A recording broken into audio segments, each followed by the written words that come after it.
welcome to Comic Tropes. I'm your host, Chris. Black Panther.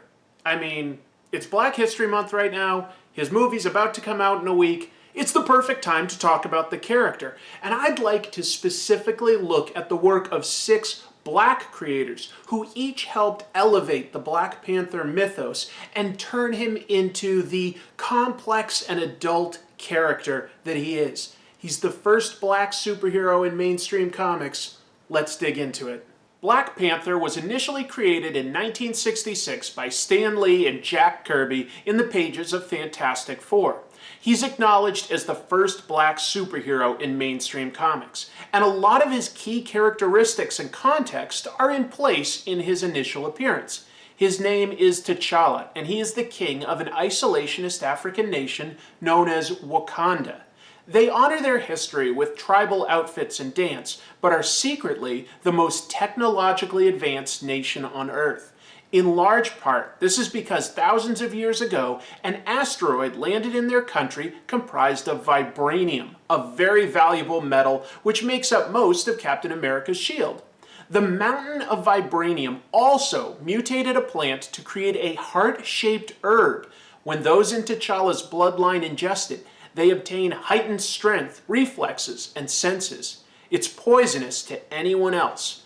The King of Wakanda is an inherited title, but it also must be earned through trial by combat with other tribes, after which the winner may eat the heart-shaped herb and inherit the mantle of Black Panther, protector of Wakanda.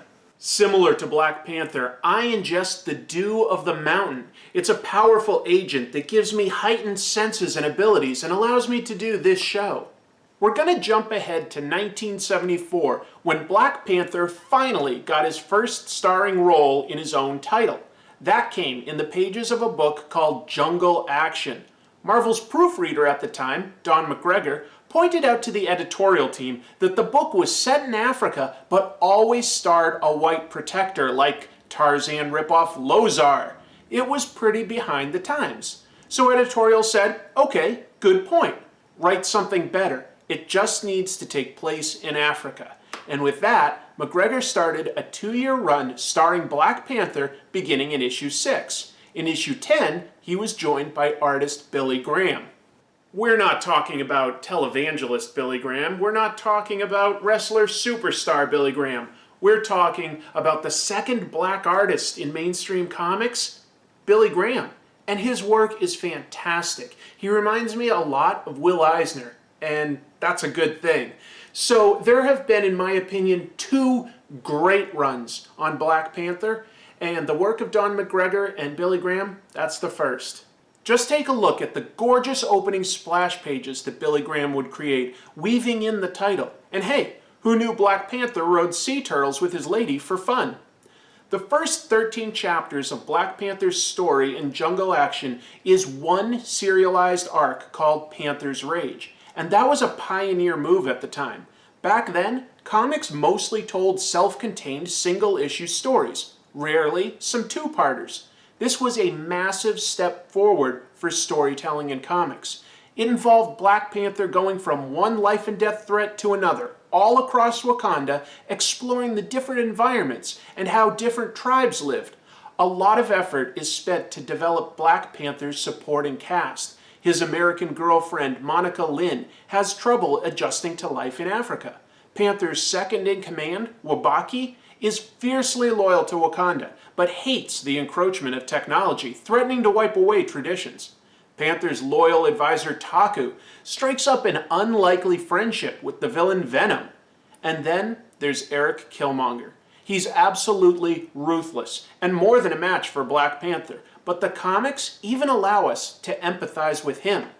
In Black Panther's first story in Fantastic Four, the Dutch explorer and scientist Ulysses Klaue had taken over Wakanda. In Panthers Rage, we learn that Eric Killmonger witnessed his father killed by Klaue's men in the vibranium mines and saw the Black Panther do nothing to stop it. Then, his family was exiled from Wakanda for working for Klaue. Killmonger grew up in Harlem, New York, and trained his body and mind, even attending MIT. He's a match for Black Panther, both physically and intellectually. There's something subversive about Eric Killmonger's first appearance when he runs around with his weapon of choice being a spiked whip. Anyway, despite all of this development for the cast and it having a continual serialized storyline, both of those being sort of pioneer moves, it's still just a fun title where you get scenes like this one where Black Panther rides a pterodactyl into battle. After a little over 2 years, Jungle Action was ultimately canceled when Jack Kirby returned to work at Marvel, and Marvel assigned him a new Black Panther title that Jack did for a year. It was a more sci-fi and pulp adventure take on the character. It's also worth noting the 4-issue limited series Black Panther got in 1988 by writer Peter B. Gillis, because it featured work by Dennis Cowan. Cowan broke into the industry in 1980 and did a lot of work for both Marvel and DC, but he was only the second black artist to work on Black Panther. Cowan went on to co-found the Milestone Comics imprint in 1991, which featured superheroes that were all black or from urban backgrounds. He became a producer on the Static Shock cartoon. Overall, I think the comic tried to explore some interesting ideas, but it doesn't quite reach its ambitions. And if you've seen my episode on Strikeforce Morituri, you know that in general, I am a fan of writer Peter B. Gillis's work. But this limited series, it didn't quite reach me personally. Your mileage may vary. Nevertheless, it did tackle apartheid, which was about to come to a head 2 years down the road in South Africa. The story involves Wakanda's neighboring nation of Azania, which is controlled by white Africans, like South Africa at the time. They even have a superhero named Voortrekker, which is the name of the Dutch colonialists who moved east from the Cape Colony in South Africa back in 1837. They massacred the natives and established South Africa.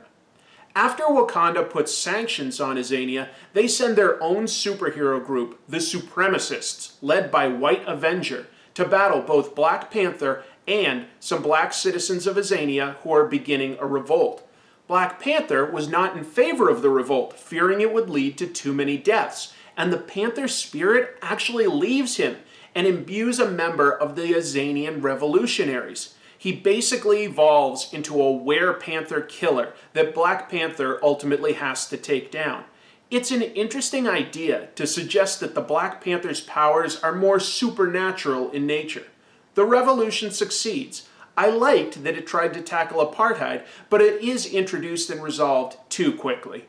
It's also a little strange to name this nation Azania because the armed response down in South Africa at the time was the APLA, the Azania People's Liberation Force. So that's a little bit like saying Lex Luthor has a private army and it's called SEAL Team 6.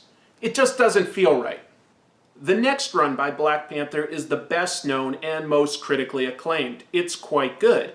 In 1998, Joe Quesada relaunched several Marvel characters in a Marvel Knights imprint. Black Panther was one such character, and they recruited Christopher Priest to write it. Priest got his start at Marvel as an editor and a writer, and was actually the first black writer in mainstream comics. And finally, Black Panther had a black writer. But Priest took an interesting angle. He believed that readers would need someone more grounded and relatable as the viewpoint character to Black Panther's world. So he created the U.S. ambassador Everett Ross, who becomes a key ally of Black Panther. He wasn't a soldier, he didn't have any powers. In fact, Priest says he based the character off of Chandler Bing from Friends. Priest kept a large and interesting supporting cast orbiting around Black Panther, including former villains like Eric Killmonger and Man-Ape. But most importantly, he introduced the Dora Milaje, an all-female security detail for the King of Wakanda, comprised of elite female warriors from the many tribes of the country. Chief among them are the super loyal and traditionalist Okoye and Nakia, who nurses an unrequited love for Panther. There are stories of Black Panther working to keep his country together, dealing with his need to serve his nation instead of the superhero team the Avengers, the interpersonal relationships he maintains, and ultimately, he has to deal with the very real fear of a potential brain tumor. Combined with a crushing defeat from an enemy, Priest's Run has a final arc involving Panther stepping down from leading Wakanda and training a new superhero there, who ultimately becomes the superhero known as White Tiger, giving Panther the confidence to return to Wakanda and reclaim his title. It's as simple as this. It features good comic relief and lots of ladies doing high kicks to super bad dudes. It's fun. It's good. Give it a try. The fourth black creator I want to mention is Reginald Hudlin, who wrote the title following Priest. Personally, I'm not a huge fan of it, but he did introduce some good ideas, and he certainly raised the character's profile. Hudlin came from the world of film and TV. He broke into Hollywood in 1990 directing House Party. He later won an Academy Award for producing Django Unchained.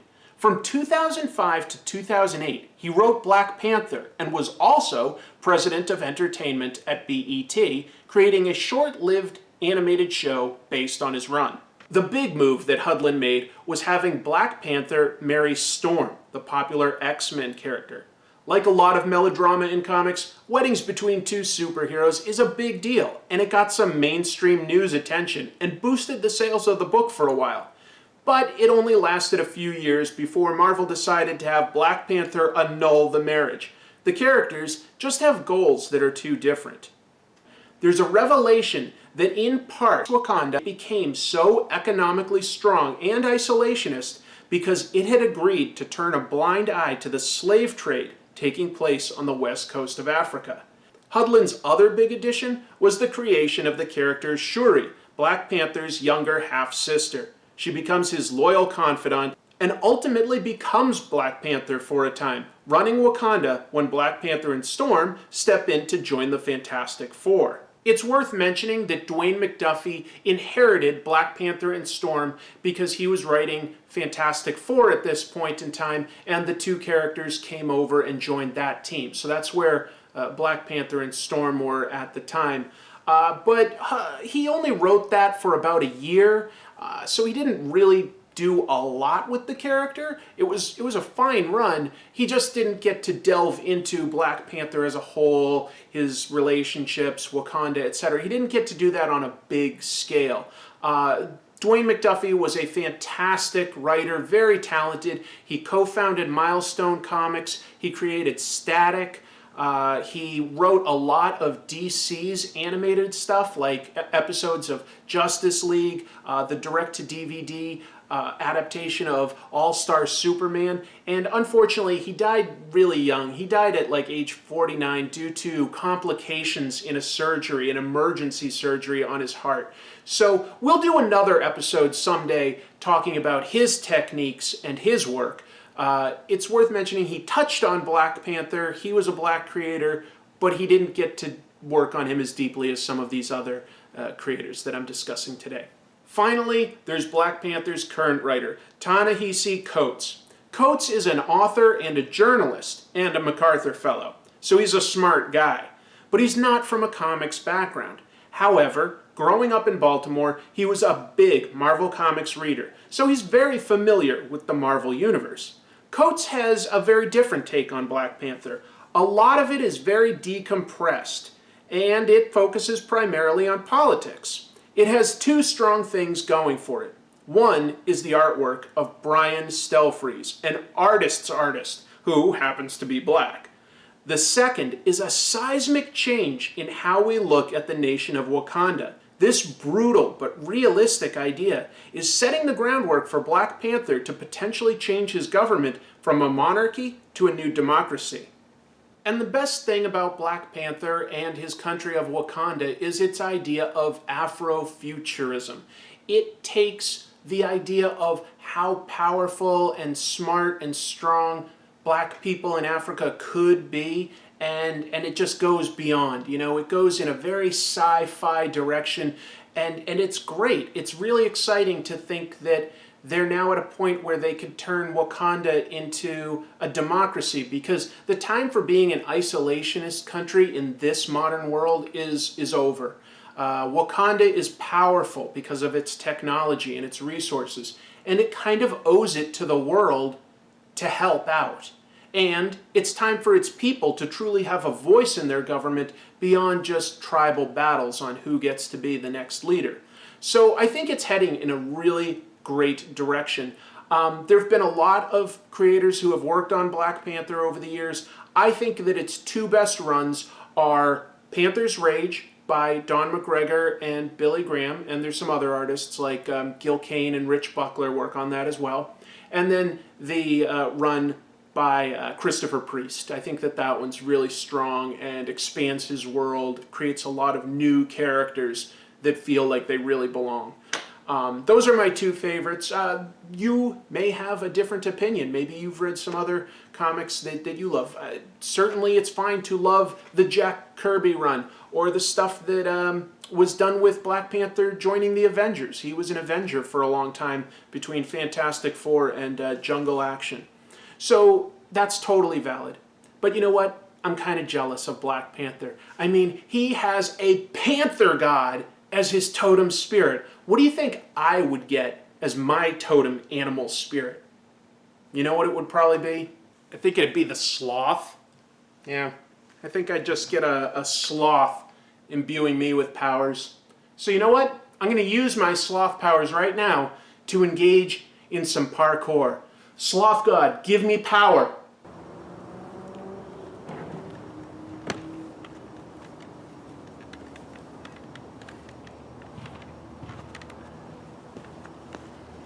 Keep reading comics.